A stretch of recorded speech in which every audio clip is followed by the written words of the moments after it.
Volume 4, Chapter 509, 11th of October, 1946. At Nob. Judas of Kerioth lies. Jesus is at Nob, and he must have been there only for a short time, as he is organizing himself, dividing the 12 apostles into 3 groups of 4 persons each, to distribute them in houses. He keeps Peter, John, Judas Iscariot, and Simon Zealot with himself, while James of Zebedee is the head of the group consisting of Matthew, Judas of Alphaeus, and Philip, and Bartholomew is put at the head of the 3rd group with James of Alphaeus, Andrew and Thomas subjected to him. After supper you will go where you have been offered hospitality, and you will come back here in the morning, and I will tell you what you have to do.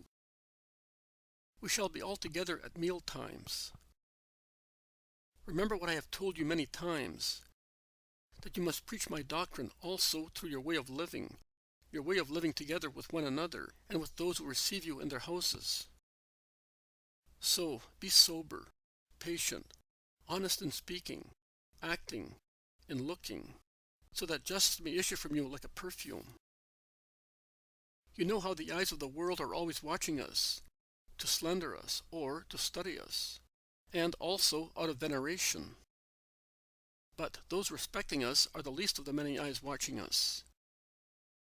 And yet we must take the greatest care of those few, because the study of the world is pointed at their faith to pound it, and everything serves as a weapon to destroy the love of good people for me, and consequently for you. So do not lend a hand to the world with an unholy way of living, and do not increase the burden of those who have to defend their faith from the snares of my opponents by scandalizing them. Scandal perplexes souls, turns them away, weakens them. Woe to the apostle who scandalizes souls. He sins against his master and against his neighbor, against God and the flock of God. I trust you, and sure that my grief, which is so deep, is not increased by more grief originating from you. Be not afraid, Master. No sorrow will be caused to you by us, unless Satan leads us all astray, says Bartholomew.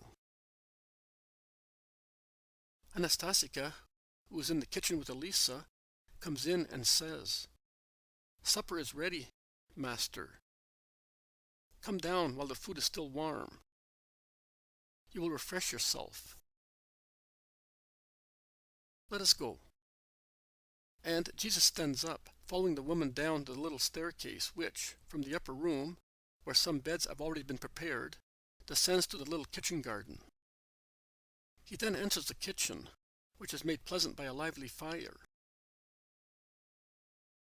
Old John is near the fireside with Elisa, who is busy with the food, and turns round to look with a maternal smile at Jesus coming in.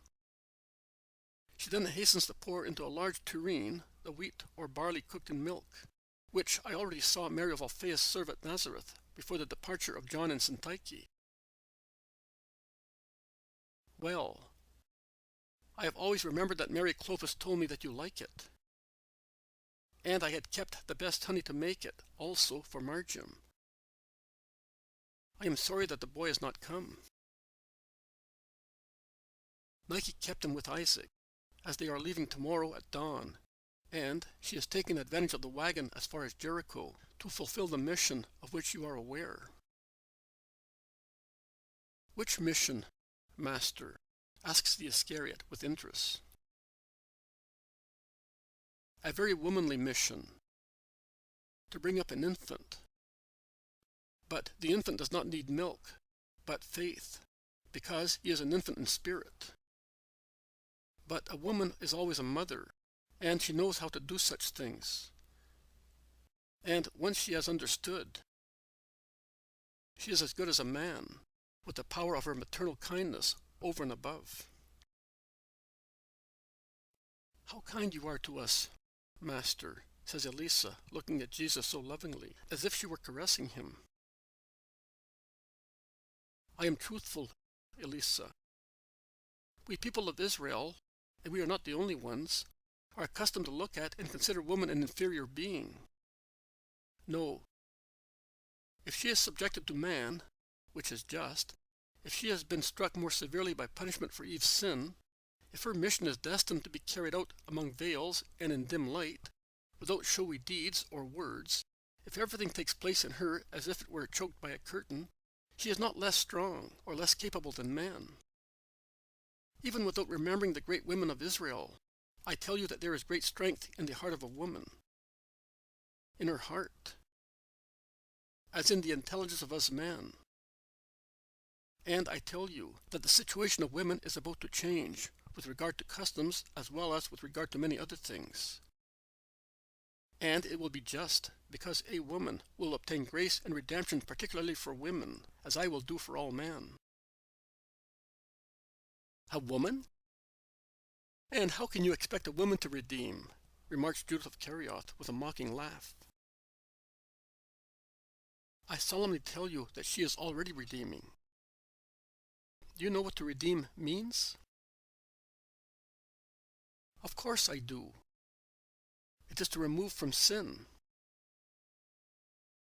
Yes, but to remove from sin would not help much, because the opponent is eternal, and he would begin to lay snares all over again. But a voice came from the earthly paradise, the voice of God, saying, I will create enmity between you and the woman. She will crush your head, and you will lay snares for her heel. Nothing but snares, because the woman will have, she has in herself, what defeats the enemy.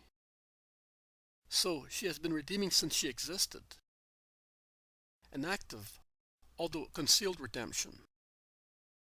But she will soon come out in the presence of the world, and women will be fortified in her. That you redeem, all right. But a woman who can? I cannot accept it, Master. Do you not remember Tobit? Is hymn? Yes, but it deals with Jerusalem. Has Jerusalem any longer a tabernacle in which is God? Can God, from his glory, be present at the sins consumed within the walls of the temple? Another tabernacle was necessary, a holy one, to be a star leading errant people back to the Most High. And that is accomplished in the co-redeemer, who throughout ages will rejoice at being the mother of the redeemed. You will shine with a bright light. All the peoples of the earth will prostrate themselves before you. The nations will come to you from afar, bringing gifts, and will worship the Lord in you. They will invoke your great name. Those who will not listen to you will be among those cursed, and blessed will be those who gather round you. You will be happy in your children, because they will be the blessed ones gathered near the Lord. The true hymn of the co-redeemer. And the angels who see are already singing in heaven. The new heavenly Jerusalem begins in her. Oh, yes, that is the truth. And the world is unaware of her. And the dull-minded rabbis of Israel do not know her. Jesus is engrossed in his thoughts. But who is he speaking of? The Iscariot asks Philip, who is beside him. Before the latter replies, Elisa, who is putting some cheese and black olives on the table, says rather harshly, he is speaking of his mother. Don't you understand that? I never knew that she is mentioned by the prophets as a martyr. Only the Redeemer is mentioned, and do you think that there is only the torture of the flesh? And don't you know that that is nothing for a mother in comparison with the torture of seeing your son die? Your mind. I'm not speaking of your heart, for I don't know what it throbs with. Does your mind, of which you are so proud, not tell you that a mother would suffer torture and death 10 times, rather than hear her son moan? Man, you are a man, and you are learned. I am only a woman and a mother. But I tell you that you are more ignorant than I am, because you do not even know the heart of your mother. Oh, you are offending me. No, I am old, and I am giving you advice. Let your heart be wise, and you will avoid tears and punishment. Do that, if you can. The apostles, in particular Judas of Alphaeus, James of Zebedee, Bartholomew, and the Zealot, cast sidelong glances at one another stealthily, and lower their heads to conceal their derisive smiles appearing on their lips, because of the frank words of Elisa to the apostle who thinks he is perfect. Jesus, still engrossed, does not hear anything. Elisa addresses Anastasica, saying, "Come, while they finish their meal, let us go and prepare 2 more beds, because 3 are not enough, and she is on the point of going out." "Elisa, you are certainly not giving us your beds," exclaims Peter. "That's not right. John and I can sleep on boards. We are used to that." "No, Simon. There are hurdles and mats. They have been laid aside. We will now place them on trestles." And she goes out with the other woman. The apostles, tired as they are almost dozing in the warmth of the kitchen. Jesus is pensive, his elbow resting on the table, his head on his hand. There is a knock at the door. Thomas, being nearest to it, gets up to open, and he exclaims, "You, Joseph? And with Nicodemus? Come in. Come in." "Peace to you, Master, and to everybody in this house. We are going to Ramah, Master. Nicodemus invited me there. As we were passing here, we said, 'Let us stop to greet the Master.' We were anxious to hear whether you had been bothered again, as they went looking for you at Joseph's. Actually, they have been looking for you everywhere after you cured that blind man. They did not walk out of the walls, that is true. They did not move a chair to avoid infringing the Sabbath, and thus they think they are pure. But to look for you, to follow Bartholomew, oh, they went well beyond the limit." "How did they know if the Master did not do anything in the street?" asks Matthew. "True, we did not know either whether he had been cured. We went to the synagogue, and then to say goodbye to Nike, Isaac, and Marjam, who were staying with her.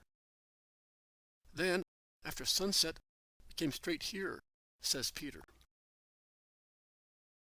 "You did not know, but the messengers of the Pharisees did. You did not see, but I did. 2 of them were present when the Master touched the eyes of the blind fellow. They had been waiting for hours." "Why?" asked Judas of Kerioth with an innocent look.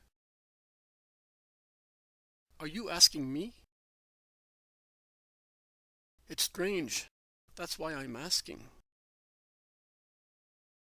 "It's even more strange that for some time there are always spies wherever the Master is. Vultures go where there is a prey, and wolves approach herds. And thieves where their accomplices say there is a caravan. You are right." "What are you insinuating?" "Nothing. I was completing your proverb, applying it to man. Because Jesus is a man, and men are those who lay snares for him. Tell us, Joseph, tell us," many of them say. "If the Master wishes, I came to tell you." "Speak up," says Jesus. And Joseph tells in detail what he had noticed, omitting, however, one particular, that it was Judas who informed the blind man where Jesus was staying. Comments are manifold, resentful, sorrowful, according to hearts, and Judas of Kerioth is the most apparently afflicted and upset. He is against everybody, and, in particular, against the imprudent blind man, who had come and placed himself in Jesus' way on the Sabbath, confiding in the well-known kindness of the Master. Or was it you who pointed out the man to him? "I was near you, and I heard," says Philip, full of amazement. To point out does not mean to give an order to do something. "Oh, I am sure, as I am also sure that you would not have taken the liberty of ordering the Master to work," says Thaddeus. Me? Far from it. I pointed him out only to ask for a clarification. Yes, but the action of pointing out is at times an invitation to act. And that is what you did, replies Thaddeus. You say so, but it is not true, asserts Judas impudently. Is it not true? Are you really sure? As sure as you are alive, that you never spoke to the blind man about Jesus, that you did not influence him to apply to Jesus, and, what is more, that you did not encourage him to do so at once, before Jesus left the town? Asks Joseph of Arimathea. Of course I am sure. Whoever spoke to that man? I certainly did not. I am always with the Master, day and night, and when I am not with them, I am with my companions. I thought you had done that yesterday, when you went away with the women, says Bartholomew. Yesterday? I went and came back faster than a swallow. How could I look for the blind fellow, find him and speak to him in such a short time? You might have met him. I never saw him. Then that man is a liar, because he stated that you told him to come, and where and what to do. And you had assured him that Jesus would listen to you, and, says Joseph of Arimathea. Judas interrupts him violently. That's enough. He deserves to be blinded again for all the lies he tells. I can swear it on the sanctuary. I only know him by sight, and I have never spoken to him. Yes, it's really enough. Your soul is in order, Judas of Kerioth, who do not fear God, because you know that your actions are holy. You, happy fellow who are afraid of nothing, Joseph says to him, looking at him severely, with piercing eyes. No, I am not afraid, because I am without sin. We all sin, Judas. And it is not so bad if we do repent after our first sins, and we do not increase them in number and wickedness, says Nicodemus, who had never spoken so far. He then addresses the Master, saying, "It is sad that Joseph of Sepphoris has been threatened with being banished from the synagogue, if he gives you hospitality again, and Bartholomew has already been ejected from it. He had gone there with his father and mother, but the Pharisees were waiting for him at his synagogue. They refused to let him go in, and they cried anathema on him. That is too much. For how long, O Lord? Shout many. Peace, peace. It is nothing. Bartholomew is already on the way to the kingdom. So, what has he lost? He is in the light. So, he is a child of God more than he was previously. Oh, do not confuse values. Peace, peace. We will no longer go to Joseph's either. I am sorry that Isaac knows that he has to take my mother and Mary of Alphaeus there. but it would have been for a few hours only, because there is one who has already done what is necessary. He turns to John of Nob and says, "Father, are you afraid of the Sanhedrin? You can see how much it costs to give hospitality to the Son of Man. You are old. You are a faithful Israelite. You may be driven out of the synagogue on your last Sabbaths. Could you put up with that?